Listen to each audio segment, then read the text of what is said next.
Alright, so we have the new Cage the Elephant album here titled Social Cues. Cage the Elephant being a band that started off in garage rock, but I would probably call alternative rock at this point.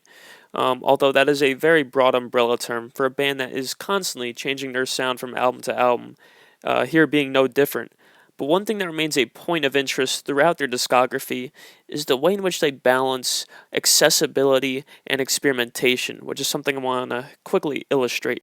I think their first two albums probably lean more towards this experimental side, but Melophobia for me is my favorite KG Elephant album. I think it perfectly strikes that balance between some iconic hooks in this band's discography with some unique stylistic choices in song structure, vocal delivery, and instrumentation overall.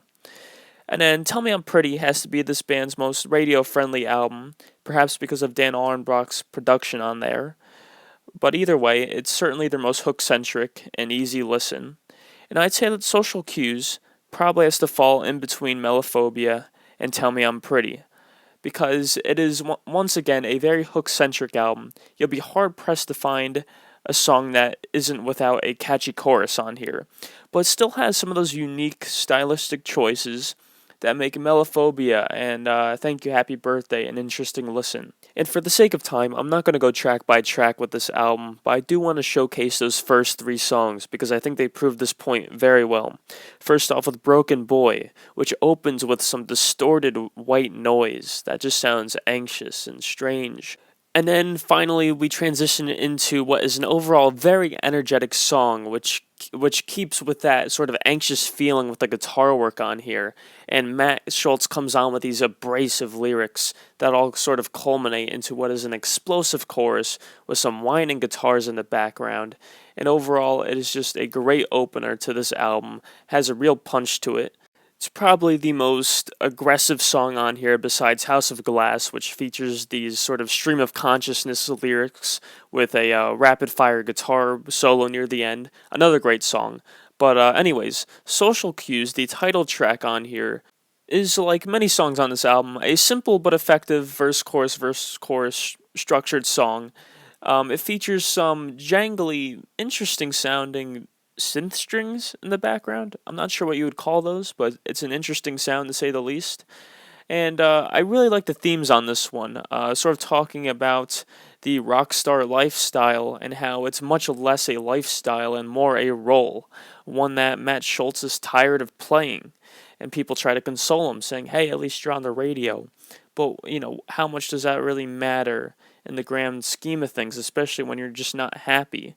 So it's a strong message, and it gets conveyed through one of the catchiest choruses on this album. But it gets followed by the catchiest chorus on this album, which comes on Black Madonna, which is just a great song overall. It's got a great groove to it. It's got this sort of warm fuzziness to it, both in the vocals and the instrumentation. And I have more of the same to say about it, so I'll keep it. I'll just keep it to that.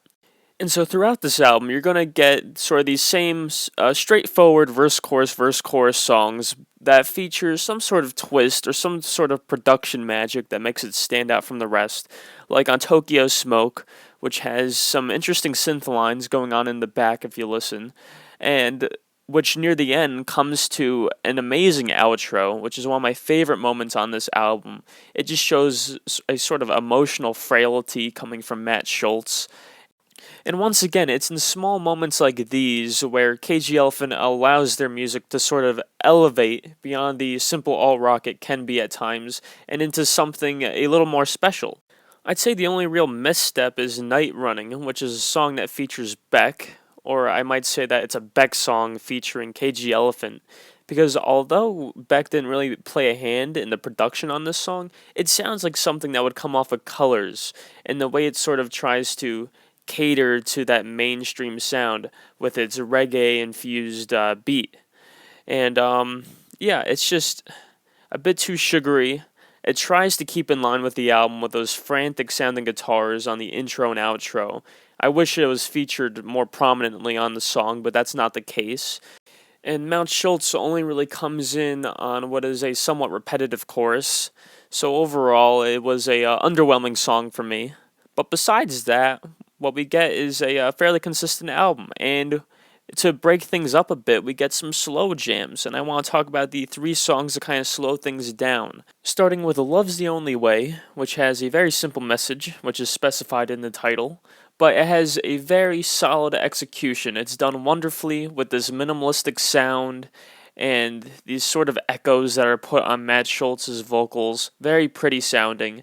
But even better, I would say, is What I'm Becoming, which I've heard many, or at least a few people, compare to the last Shadow Puppets, Alex Turner's sort of side project, and I would be inclined to agree. It has a very nice atmospheric sound with these strings that come in, and a very beautiful chorus, which I think keeps in line with the trilogy of songs on here that talk about Matt Schultz's relationship and the divorce he went through, which is also featured on Ready to Let Go, where Matt Schultz sort of triumphantly proclaims with a hint of melancholy that he is ready to let go.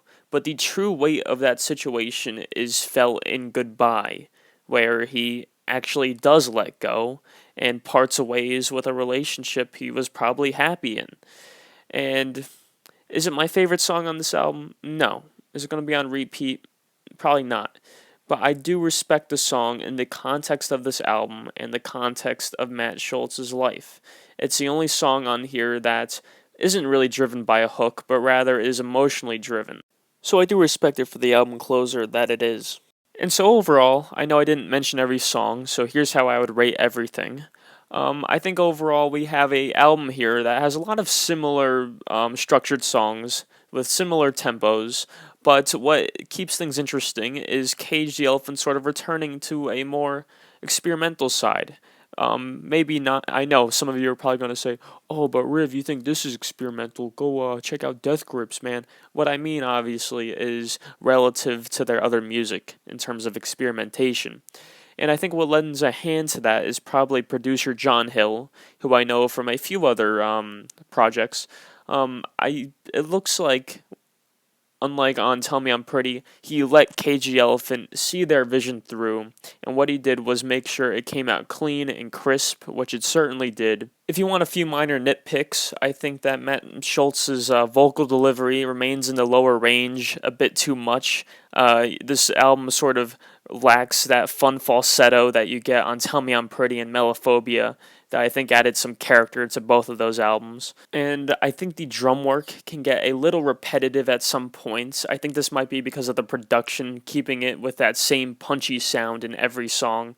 But besides those little things, I think what we get is an album that's fairly easy to listen to. Most of these songs clicked with me upon first listen, but at the same time, it sees KG Elephant go into some new territories and try some new things. And with all things being considered, and having averaged up the ratings I gave to the songs here, you get a score of a 7.3, which I'm going to round up to a 7.5 out of 10, which I think does the album justice. You know, it's not on the level of Melophobia, which in my opinion is hard to beat, given that it's one of my favorite albums, but it is certainly a step above Tell Me I'm Pretty in terms of the new things it tries, while still maintaining that fairly accessible sound. But that's just my opinion. I openly invite yours in the comments below. I would love to hear your guys' take on this album. And if you enjoyed this review, then please do subscribe and stick around, because I will probably be more active in these coming months, because some of my favorite artists are finally awakening and joining us here in 2019, so it should be interesting. And if you have any suggestions for what I should review in the future, please also leave those down below. And otherwise, that about does it.